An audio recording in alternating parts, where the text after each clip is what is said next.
함께 말씀 보겠습니다. 누가복음 12장 21절 말씀입니다. 누가복음 12장 21절 말씀 함께 읽겠습니다.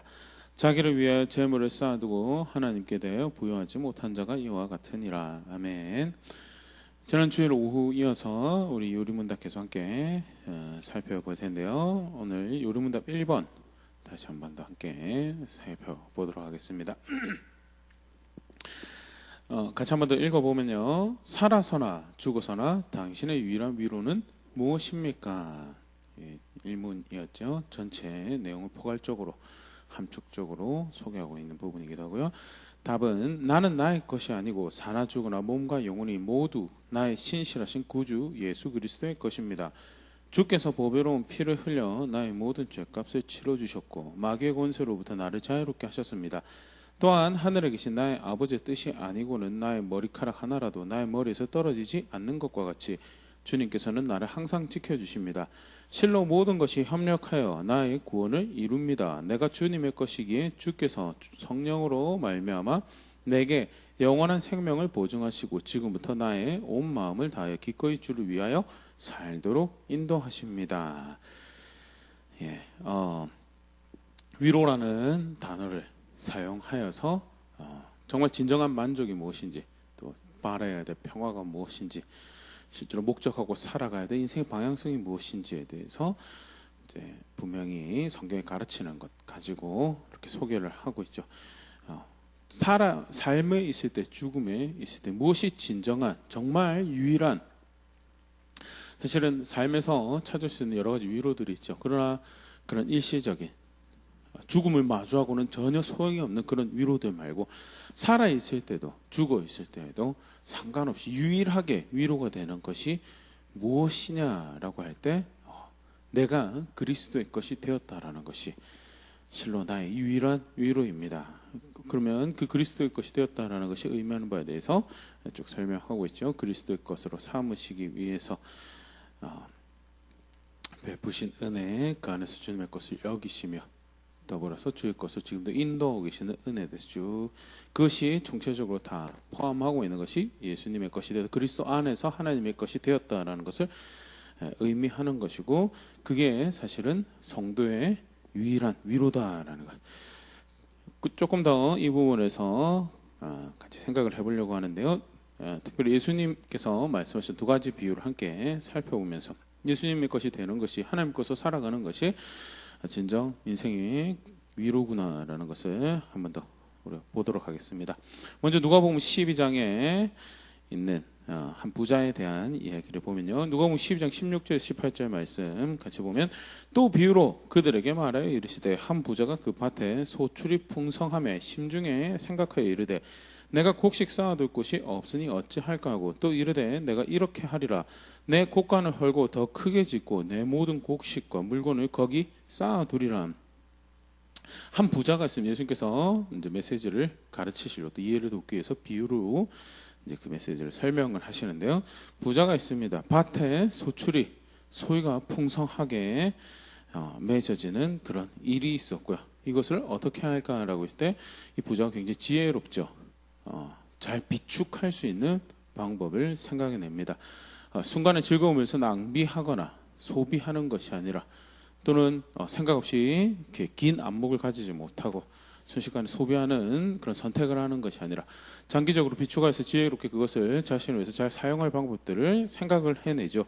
그래서 곡간을 헐고 더 크게 짓고 거기서 비축하여서 장기간으로 그것으로 유익을 삼겠다라고 계획을 하게 되고요. 누가복음 12장 19절 또 내가 내 영혼에게 이르되 영혼아 내 여러 해 쓸 물건을 많이 쌓아두었으니 평안히 쉬고 먹고 마시고 즐거워하자 하리라 하되 이제 물건을 많이 비축해 두었으니까 여러 해 동안 쓸 물건을 비축해 두었으니까 이제 거기서 위로를 얻고 안식을 얻고 그것으로 즐거워하자라고 이제 스스로 생각을 하는 거죠. 스스로 그렇게 생각하고 계획했던 것을 잘 성취하여서 창고도 잘 짓고 하였던 것을 우리가 볼 수 있죠. 그런데 하나님께서 그를 향해서 예수님 평가하신 거죠. 예수님 이야기에서요. 누가복음 12장 20절 하나님은 이르시되 어리석은 자여 오늘 밤에 너의 영혼을 도로 찾으리니 그러면 내 준비한 것이 누구의 것이 되겠느냐 하셨으니 하나님이 어리석다라고요. 어리석다. 그 모습을. 근데 우리가 사실 오해할 수 있는 게 하나님 무엇을 어리석다라고 하는가에 대해서 그렇지 장기적인 안목을 가지고 계획을 짜고 창고를 준비하고 있는 게 어리석은 거지. 그건 믿음이 없는 거예요. 사실 그걸 이야기하고 있는 게 절대 아닙니다. 하나님께서는 우리에게 이성을 주셨고요. 논리를 주셨고요. 합리라는 걸 생각할 수 있어요. 효율성을 생각하게 하셨고요. 더더군다나 관찰력이나 또 사고하는 것을 통해서 장기적 계획을 짤 수 있다. 그게 다 주권자 대신 창조주 대신 하나님께서 우리에게 부여하신 능력이었고요. 그게 그러면 우리가 하나님의 주권을 존중한다면 우리의 삶의 자리를 살아야 돼. 그것들을 잘 사용해야 되지. 부자가 지혜롭게 그 소출을 풍성한 소출을 잘 관리하고 매니지했던 것을 어리석다라고 하는 것이야. 무엇을 그러면 어리석다라고 하느냐? 그 다음에 나온 말이 그 힌트가 되는데 오늘 밤에 너의 영혼을 도로 찾으리니 이제 쉽게 말해서 하나님께서 그에게 정하신 때는 오늘 밤에 그 하나님께서 오늘 그를 데려가시는 거예요. 그런데 그는 그것을 이제 비축하느라고 자기의 앞날의 평화를 위해서 거기서 이제 그것을 위로받고 그것을 안식받고 그것으로 이제 내가 평화를 누리겠구나라고 오늘 이제 하이델베르그 요리문화 표현으로는요 위로의 수단으로 그것을 추구한 거예요. 근데 하나님의 때는 오늘이 그게 마지막이에요. 그게 그러면 다시 말씀이 그러면 네가 준비한 것이 누구의 것이 되겠느냐는 절대 그게 자신의 위로가 될 수 없는 것에 대해서 그게 인생의 모습인 거고요. 21절 자기를 위해 재물을 쌓아두고 하나님께 대하여 부요하지 못한 자가 이와 같으니라. 1차적으로 이제 재물의 사용에 대한 거죠. 재물의 사용에 대한 것을. 그래서 자기의 만족을 위해서 어떻게 하면 그것으로 기쁨을 삼고 만족을 누려볼까 그거 고민하고 그거 계획하고 살아가는 모습에 대해서 그게 정말 자신을 위한 것 같느냐라고 들여다보면 정직하게 자기 인생을 생각을 해보면 사실은 내가 오고 가는 건 내가 정한 것이 아닌 그런 인생을 살아가고 있어요. 사실 뭐 큰 그림 뭐 세세하게 잘라놓고 봤을 때도 사실은 모른다는 거예요. 그러면 어떻게 사는 것이 진정한 위로를 봐요. 그걸 다 알고 계신 분의 것으로 살아가는 것이 그게 사실 오늘 본문의 표현, 읽었던 본문의 표현은요 하나님께 대하여 부요한 자가 하나님의 것으로 그의 뜻으로 이루어가는 자를 그러면 오늘 당장 내 수명이 내 시한이 끝나더라 하더라도 마치 그래서 쌓아둔 물건이 내가 못 누리기 때문에 실패하는 거더라도 사실 하나님 뜻 안에서 내가 그것을 준비하고 하나님의 명령을 쫓아 선을 이루는 과정에서 그것을 이루었다면 또 그 다음에 하나님께서 합력하여 선을 이루실 그 모든 계획 가운데 한쪽으로 그래서 그게 내 실패 같지만 내 실패가 아닌 것이 되는데 마냥 그것을 위로 삼고 그것을 즐거움 삼아서 그걸 향해 추구하고 그걸 향해 노력해 왔는데 정작 자신의 그 한 걸음 앞도 생각하지 못한 한 걸음 앞도 자기 마음대로 결정할 수 없는 인생의 모습에서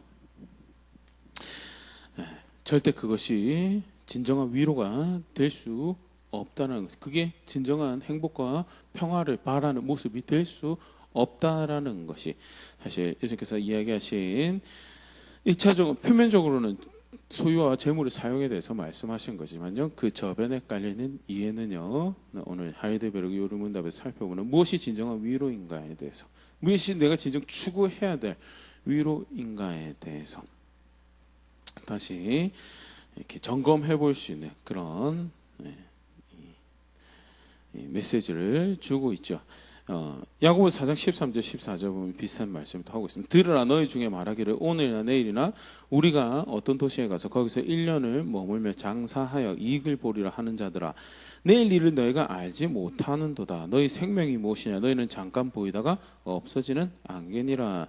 1년 머물며 장사하여 이익을 보리라 하는 거 그게 뭐가 문제입니까? 근데 그보다 더 중요한 게 있다는 거죠. 내일을 알지 못해요. 내일을. 그래서 당장 하나님 보시기에 의로운 것, 선한 것 따라가며 추구하며 하나님 것으로 살아가는 것에 관심을 드리는 것이 그게 사실은 확신할 수 있는 것이 하나도 없는 인생에서 가장 바른 제대로 된 소망을 부여잡는 것인데 하루도 사실은 분명하게 바라볼 수 없으면서 1년 있다가 내가 이런 이익을 만들고 가서 이런 계획 짜는 게 나쁘다는 건 아닙니다. 근데 분명히 그 저변에 이야기를 하고 있는 가치관은요, 그거 소망 삼아가지고 추구하고 따라가는 게 그게 위로가 되지 못할 거다라는 거에 대해서, 그게 사실 인생이란. 야고보서 1장 11절에는 해가 돋고 뜨거운 바람이 불어 풀을 말리면 꽃이 떨어져 그 모양의 아름다움이 없어지나니 부한 자도 그 행한 일에 이와 같이 세잔하리라. 부를 자랑할 것이 되지 못한다라고 이야기하면서, 당장은 보기에 자랑할 말, 그 위안이 되고 위로가 되고 평화를 가져다 주고 기쁨이 되고 즐거움이 되는 부 같지만, 사실은 인생의 부라는 것이 바람이 불어 풀을 말리면 꽃이 떨어져 그 모양이 아름다움이 없어지는 것 같은, 아름다움을 잃어버리는 꽃의 모양처럼 사그러질 수밖에 없는, 바람을 날아갈 것을 붙잡는 것 같은 그런 것이 부라고. 그래서 자랑할 것이 되지 못하고, 신뢰할 만하고 의지할 만한 것이 되지 못한다는 것을 이제 성경에서 이야기를 하고 동일한 이야기를 가르치고 있죠. 이런 부분에서 다시 한 번 더 선배들이 잘 요약을 하죠. 하나님 것으로 살아가는 것이, 하나님 것이 되었다라는 것이 사실은 나와 우리와 교회와 성도의 유일한 위로입니다. 기쁨입니다. 소망입니다라는. 한 가지 더 비유를 또 보면 이런 부분들도 우리가 생각해 볼 수 있는데요. 부자와 나사로의 너무 유명한 비유인데, 누가복음 16장 말씀 19절부터 21절 먼저 보면요. 한 부자가 있어 자색 옷과 고운 베옷을 입고 날마다 호화롭게 즐기더라. 그런데 나사로라 이름하는 한 거지가 헌데투성이로 그의 대문 앞에 버려진 채 그 부자의 상에서 떨어지는 것으로 배불리려 하며 심지어 개들이 와서 그 헌데를 핥더라. 부자와 나사로라는 두 명의 캐릭터가 예수님께서 또 말씀을 가르치시기 위해서 비유로 드시는 이야기의 메인 캐릭터가 소개가 됩니다. 부자라는 캐릭터는요, 자색 옷과 고운 베옷으로 이 땅에서 삶을 굉장히 즐겁게 살아가고 있는, 자색 옷이 고운 베옷도 그렇지만요, 굉장히 고급스러운 옷이죠. 이 자색이라는, 보라색이라는 것이 이 자연에서 추출할 수 있는 굉장히 진귀한 색깔이라 가지고, 이 로마에는 사실 이제 빨간색과 더불어서 고위층들만, 특별히 이 보라색이라 자색은 왕과 그의 가족들만, 친족들만 사용할 수 있는 그런 색깔로, 그래서 고귀함과 부유함의 상징으로. 근데 이 부자가 그런 것들을 누릴 수 있는 그런 자리에 있었다라고. 반대로 나사로라는 캐릭터가 등장을 합니다. 나사로라는 캐릭터는 부자와 정반대의 자리에 있는 사람입니다. 한마디가 사실 많은 걸 설명하죠. 거지다. 헌데투성이고, 부자의 빌어먹을 그걸 요량을 했지만 그것도 녹록치 않은 상태고, 개들이 와서 그 헌데를 핥더라는, 개들의 위로를 받는다는 게 아니고, 부정한 동물, 이제 유대인들 입장에서 개는 이제 부정한 동물로 취급이 되었는데, 그 부정한 동물이 와서 상처를 더 심하게 하는 것을 이렇게 막을 수가 없는 가련하고 어려운 그런 자리에 있는, 이 부자와 정반대의 모습의 삶을 살아가는 그런 자리에 있는데요.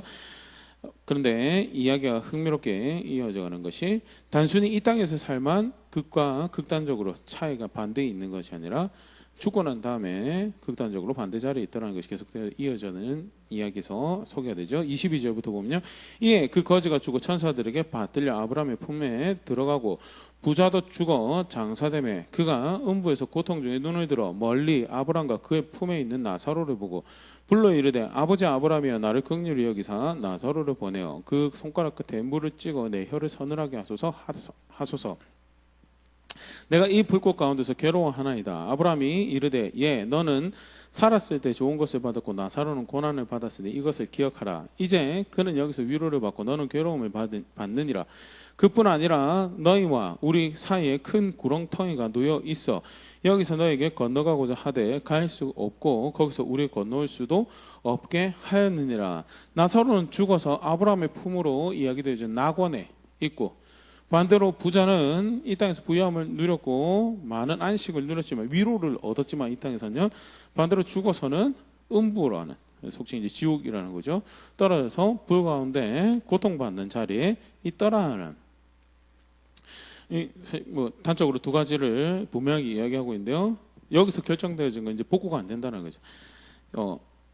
혹시 좀 나사로를 통해서 위로를 받아볼까 하여서 물을 좀 찍어서 나에게 달라라고. 그래서 잠깐이라도 나의 갈증을 해서 이 고통을 조금이라도 잊을 수 있도록 도와달라고 하는데 그게 불가능하죠. 구렁텅이에 있어서 건너갈 수가 없다. 속칭 이제 죽고 난 다음에는 더 건너갈 수가 없는 죽음으로써 이제 그 뭐죠? 갈 곳이 확정되어 버린 그런 모습을 볼 수 있고요. 그 사이에서 이동이 없다라는 거 볼 수 있고. 그러면 부자가 뭘 잘못했길래 부자는 이렇게 돼 있고 이 나사로는 아브라함의 품 안에서 위로를 받고 낙원에서 위로를 받고 있는가라고 볼 때 직접적으로 이야기하시는 게 없는데 사실 이제 우리가 생각을 해볼 수 있는 게 있습니다. 먼저는 이 나사로라는 캐릭터에서 보면요, 아브라함의 품 안에 있다라는 것도 그렇고 굉장히 사실 이 나사로라는 사람의 이름이 하나님께 도움을 받은 자, 도움을 받는 자, 뭐 이런 의미를 가지고 있다라고 하는데요. 히브리어로 이 뜻의 이름을 이야기하면 엘리에셀이라고 하고요. 많은 학자들이 추정할 때 엘리에셀이라는 이름을 헬라적으로 표현한 게 나사로일 것이다라고 그렇게 추정을 하는데요.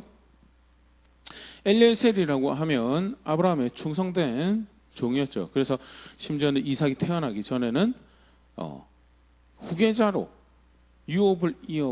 약속의 유업을 이어받을 후계자로 생각을 했던 신실한 종의 이름이 엘리에셀이었고요.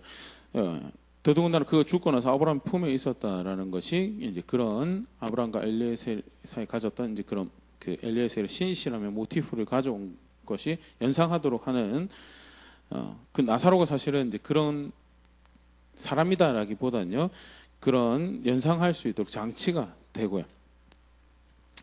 구체적으로 무엇을 잘했는지 표현되지 않지만 우리가 부자의 캐릭터를 보면 이 나사로의 이 모습을 조금 보일 수 있습니다.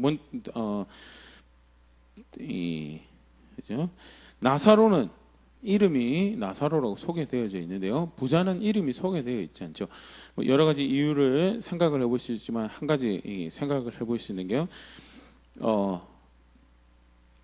부자는 이 메시지를 듣고 있는 사람들의 모습을 대입할 수 있는 특정인으로 지정하기보다는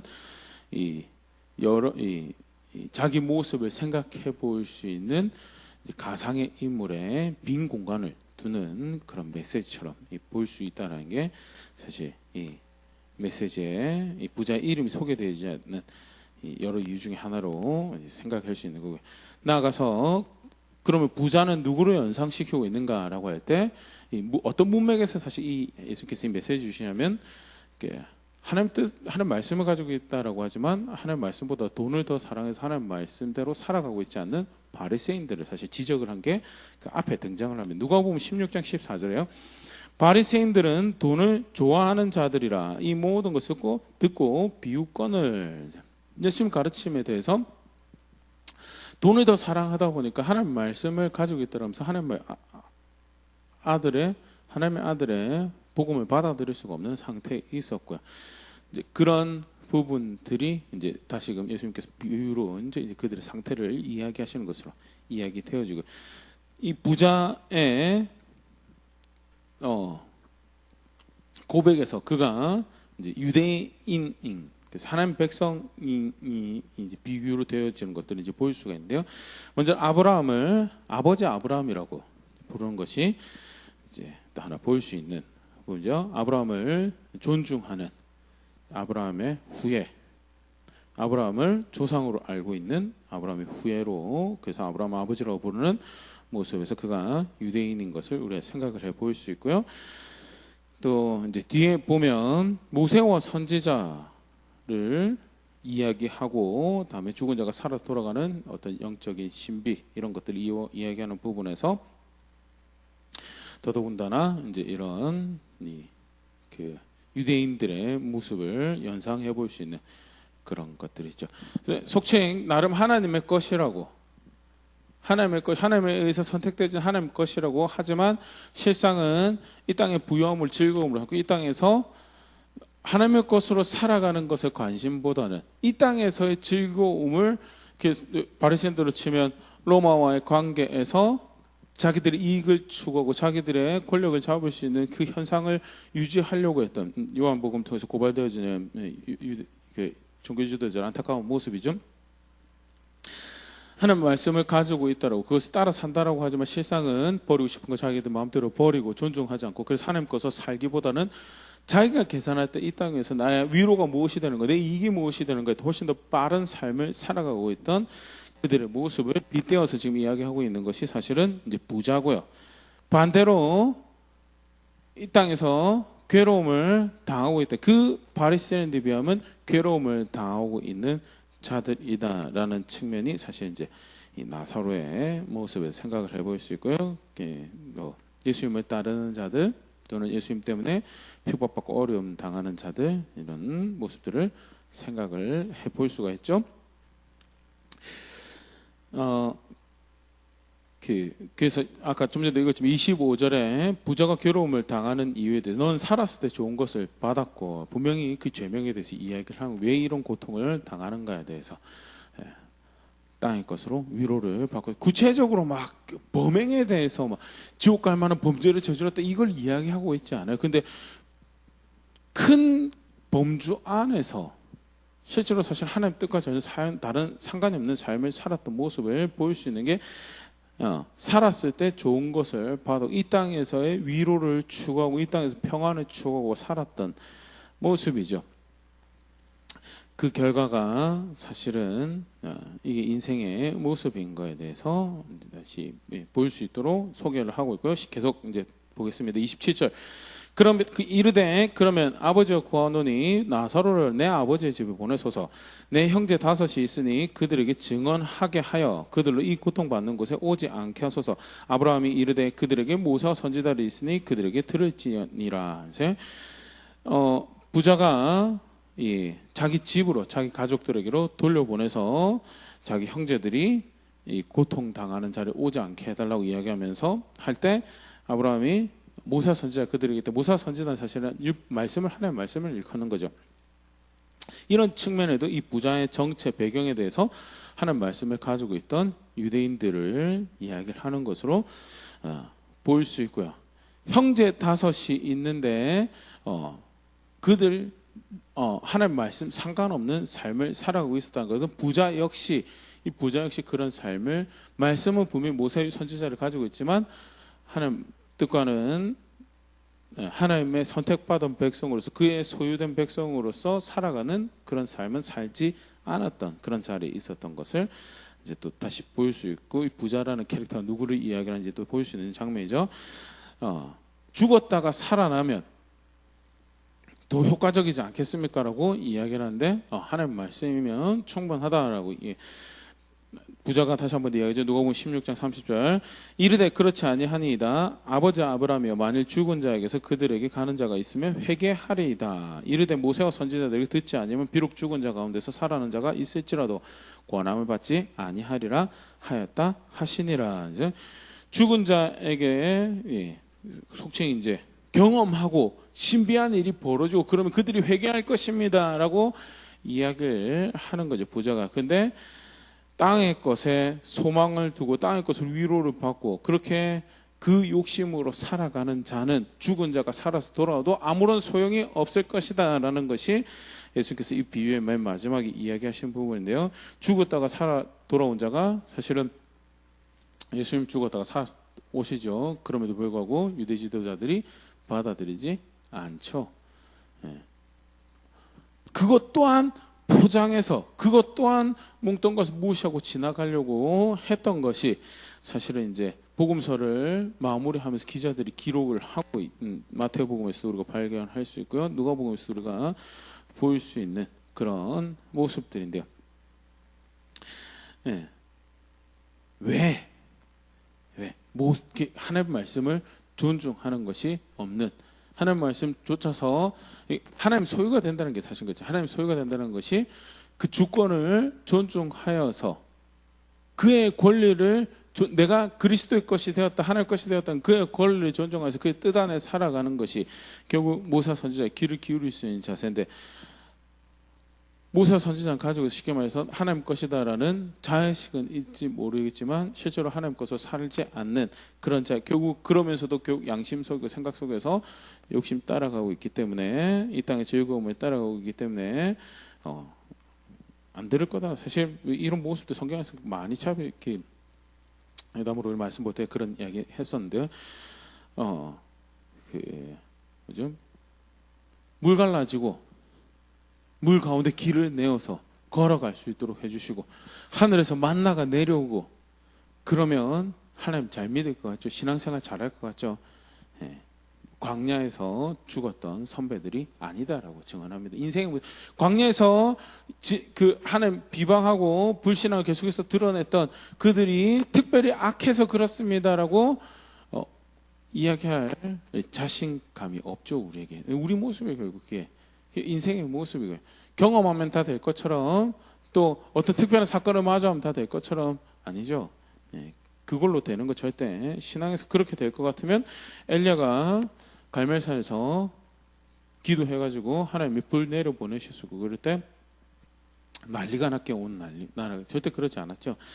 이게 사실은 예수님께서 다시 한번 더 그런 모습을 이야기하면서 이 땅의 즐거움에 절대 영원할 수 없는, 죽음 이후의 소망이 될 수 없는, 죽음 이후의 위로가 될 수 없는 것들에 목을 메고 그것으로 당장 위로 삼고, 거기에 눈이 한정적으로, 마음이 한정적으로 얽매여가지고 그걸로 즐거움을 삼고 그걸로 자랑거리 삼고 살아가는 것이 절대 그게 위로가 될 수 없는 것에 대해서 어떻게 해서든 겸손하게 주인의 뜻 인정하며, 나는 그것을 다 알지 못해 그것을 다 알고 계신 하나님 손에 의해서 살아간다라는 그런 자세로 살아가는 것이, 그것이 사실은 오늘 이렇게 살펴본 부자 나사로의 이야기에서는 이렇게 나사로의 모습처럼 살아갈 수 있죠. 그럼에도 불구하고 그게 사실은 진정한 위로를 바라고 걸어가는 삶의 모습, 그게 위로다라는 것, 간접적으로 다시 볼 수 있고 확인할 수 있고요. 우리 인생이 어떤 인생인가를 다시 볼 수 있는, 그리스도의 것이 된다라는 사실이 위로가 된다라고 한 말씀 안에서 이렇게 결론을 도출했던 선배들이 왜 그렇게 정리를 하고 그렇게 자녀들을 가르치고 이렇게 아는 것이 성도가, 교회가 고백해야 될 신앙의 모습입니다라고 가르쳤는지를 더 간단하게 다시 살펴볼 수 있는데요. 이렇게 알 수가 없는 우리의 걸음이, 사실은 작년부터 해서 지금까지 너무나 그것을 우리 동시대의 모습으로 너무나 분명하게, 개인사에 벌어지는 일도 그렇지만요, 2020년에 문을 열고 2020년 1월을 시작했을 때 우리 주변에도 그런 청년들 있죠. 대학교를 처음 가서 나의 대학 생활은 이럴 것이다, 또는 새롭게 취직을 해서 나의 직장 생활은 이럴 것이다, 또는 새로운 책임을 맡고 또 같은 직장 안에서, 또는 삶의 이런저런 모습 안에서 나의 오늘 한 해는 이럴 것이 될 것이다라고 나름 기대도 있었을 것이고 소망도 있을 것이고 신실하게 뭔가를 성취하게 달려가려고 시동을 걸고 열심히 한 달을 1월 한 달을 살고 2월 달에 접했을 때 질병으로 인해서 한 해가 그런 식으로 돼버릴 거라고는 아무도 생각을 못했을 거고요. 올 한 해 들어와서는 더 그렇죠. 더 예상할 수 없는 여러 가지, 아까도 얘기드렸던 하나님께서 우리에게 주신 관찰력, 논리, 이성 통해서 여러 가지 추측들을 우리가 할 수 있어요. 그럼에도 불구하고 아무것도 확신할 수가 없는 게 사실은 우리 인생의 질병만 그럴 뿐만 아니라 우리 모든 인생이 사실 그런 모습이에요. 무엇이 그 상황에서 그러면 진짜 위로가 될 것인가? 소소하게 하나님께서 은혜를 베푸신 것들로 잠깐 위로받고 즐거움 삼을 수 있죠. 그러나 그게 우리가 총체적으로 추구해야 될 인생의 방향성이나 목적이 될 수 없다라는 것. 왜? 그거는 잠시 잠깐뿐이. 궁극적으로 죽고 난 이후에 분명하게 죽음으로 분명하게 갈라지는 갈림길이 있을 텐데 진짜 그게 그때 가서도 그 돈이 관계가 위로가 될 것이냐는, 그 명예가 그 권력이 위로가 될 것이냐라는 것에 대해서 아니죠. 이 앞에 봤던 어리석은 부자의 모습에서도 그렇지만 죽음 이후에 준비해놨던 돈, 권력, 명예는 결코 그의 위로가 될 수 없다라는, 그가 누릴 수 있는 위로가 될 수 없다라는 것. 그리스도의 것이 된다라는 것이, 그리스도 안에서 하나님의 것이 된다는 것이, 그래서 무엇보다 우리가 바랄 수 있는 최고의 그리고 궁극적인 위로가 된다라는 것. 간단하게 예수님께서 가르친 두 비유 안에서 다시 생각을 해봤고요. 마지막으로 이런 부분들도 더 같이 좀 생각을 해볼 수 있으면 좋을 것 같습니다. 부자와 나사를 비유해서요. 부자는 아까도 우리가 살펴봤지만 유대인이었습니다. 아브라함을 아버지라고 부르고요. 모세와 선지자를 가지고 있다라고 하는 유대인이었어요. 쉽게 말해서 누구보다도 하나님의 것이라고 알고 있는 사람이, 지금도 철저하게 자기들은 하나님의 것이라고 생각을 하죠. 반은 맞고 반은 틀리다고 그러죠. 맞아요. 아브라함 선택과 아브라함 후손 하나님의 것이라고 하셨어요. 그런데 그러면 하나님 아들 영접해야죠. 내가 그렇게 해서 하나님 백성 삼겠다고 하시는 그 하나님 말씀에 자기를 내려놔야 되죠. 그런 부분에서 사실 오늘 말씀도 다시 생각, 그리스도의 것이 된다라는 것, 하나님의 것이 된다라는 것, 믿음으로 되는 거죠. 사실 이제 그것이 이제 뒤에 좀 더 안다라는 부분으로 이제 설명을 하고 있긴 한데요. 그런데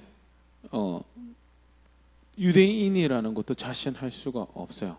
유대인이라는 것도, 유대인이라고 하더라도 하나님 것이 되었다라고 하더라도 하나님 것으로 살지 않고 자색 옷에 위안 삼아서 자색 옷을 향하고 이 땅의 즐거움으로, 배옷의 즐거움으로 삼아서 이 땅의 위로를 향해서 걸어간다면 그게 하나님 것이냐라는 거죠.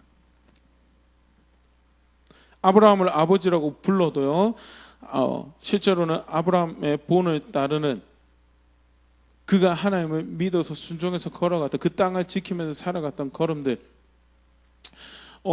유업으로 지켜야 할 땅을 자녀들에게도 떠나지 말 것을 당부했던 그런 모습들, 또 이삭이 자기 죽기 전에 이삭이 그 땅에 바른 유업을 이어받을 자가 될 수 있도록 다른 형제들을 다른 곳에 내어보내는 그런 모습들, 그게 사실은 아브라함이 하나님 주신 약속을 믿고 하나님의 것으로 살아가려고 했던 신앙의 본.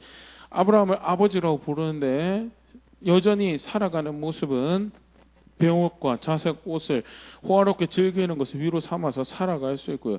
그 결과는 사실은 하나님 것이 아닌 그런 자리에 있었다라는 것을 이제 보여주는 거죠. 우리 경우도 마찬가지죠. 예수 믿는다고 하는데, 교회는 다닌다고 하는데, 신앙을 가졌다라고 하는데, 그리스도 것으로 하나님의 것, 그리스도 안에서 하나님의 것으로 살아간다고 하는, 나는 그리스도의 것입니다, 나는 하나님의 것이라는 나는 주장을 하는데, 하나님도 정말 내 삶을 들여다볼 때 내 것이구나, 그리스도의 것이구나라는 그런 걸음들을 내가 실제로 만들어가는가. 성경은요, 그리스도의 것이라고 할 때 그리스도의 소유를 인정하는 삶을, 그 삶의 고백을 의미하는 것을 가르칩니다. 고린도전서 6장 19절 20절 보면요, 너희 몸은 너희가 하나님께로부터 받은 바 너희 가운데 계신 성령의 전인 줄을 알지 못하느냐. 너희는 너희 자신의 것이 아니라 값으로 산 것이 되었으니 그런즉 너희 몸으로 하나님께 영광을 돌리라. 성령의 전이 되었어요. 함께 하시는 백성이 되었어요. 그러면 하나님의 것이 되고 그리스도의 것이 되었죠. 실제 정말 그렇다면, 정말 그리스도의 것이라면 몸으로 하나님께 영광을 돌리는 자리에 있는 게, 그게 그리스도의 것이라는 것. 자신의 삶으로 하나님의 뜻을, 그 주인의 주권을 인정하고 그 소유권을 인정하는 삶을 살아가는 것이, 그가 두신 자리에서, 부산이면 부산, 대신동이면 대신동, 사구면 사구, 각자 두신 자리가 있죠. 각자 두신 자리, 우리 가정이면 가정, 남편이란 자리, 아내란 자리, 하나님 두신 자리에서 그의 소유권을 인정하는 삶을 살아가는 자리에, 달리 표현하면 거기서 남편을 향한 하나님 뜻이 무엇인지, 아내를 향한 하나님 뜻이 무엇인지, 자녀를 향한 하나님 뜻이 무엇인지,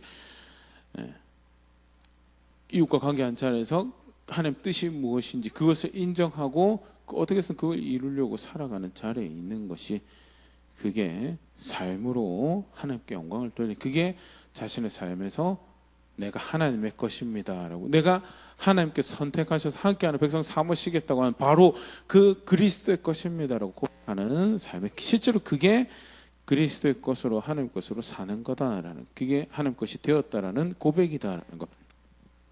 또 같이 마지막에 또 볼 수 있으면 좋을 것 같습니다. 절대 부자가 유대인이 아니라서 구원받지 못한 게 아니고요. 아브라함의 후손이 아니라서 구원받지 않은 게 아니고 하나님 것으로 살아가죠. 그 동시대에 이 바리새인들이 사실 이 비유를 가지고 먼저 지적을 하고 있는, 돈 사랑하는 이 땅의 위로를 향해서 열심히 다름질하고 있는 바리새인들의 모습이 사실은 안타깝지만 하나님의 것이라고 하지만 실제로 하나님의 것이 아닌 자리에 있었죠. 그리스도의 것이라고 하는데 예배도 드리고 신앙생활을 한다라고 하는데, 그래서 말씀 앞에서 그리스도의 것이 된다라는 것이 내 인생이 정말 비교할 수가 없는 큰 위로고 소망이구나라는 것을 다시 오늘 말씀에서 확인한다라고 하는데, 나는 어떤 자리에 있는가 다시 한번 돌아볼 수 있으면 좋을 것 같습니다. 실제로 그의 주권을 존중하는 자리에 있게, 걸음걸음 그렇게 살아가고 있게, 더욱더 내가 그리스도 것이 된 것을 즐거워합니다. 하나님 것이 된 것을 즐거워합니다라고 고백하는, 그렇게 고백할 수 있는 자리에 있는 제가 될 수 있으면 좋을 것 같고요. 빚어져 가는 자리에 있는 교회 될 수 있으면 좋을 것 같습니다.